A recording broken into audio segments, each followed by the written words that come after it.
Merhaba, bugün sizlere geleneksel yemeğimiz olan sarmayı tanıtmak istiyoruz. İçi için malzemeler: pirinç, ince bulgur, kıyma, maydanoz, soğan, sıvı yağ, salça, pul biber, tuz, karabiber, nane. Hazırlanışı: pirinç,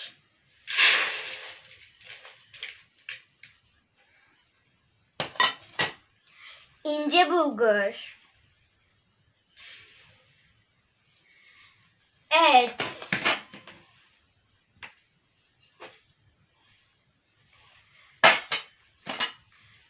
maydanoz,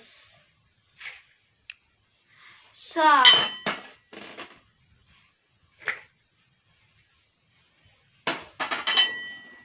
sıvı yağ, salça, pul biber,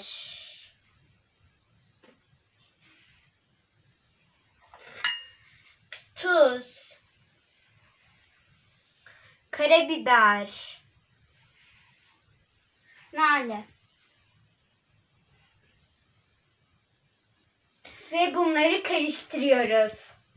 Karıştırılmış içimizi sarmaya başlıyoruz.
Şimdi sardığımız sarmaları tencereye koyuyoruz.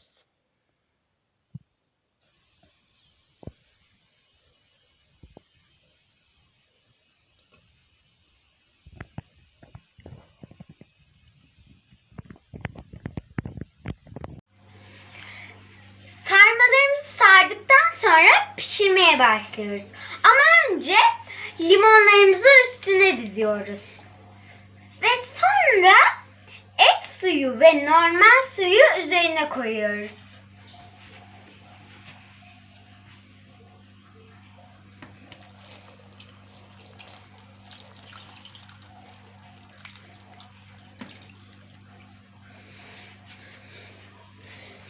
Ve şimdi pişirmeye başlıyoruz.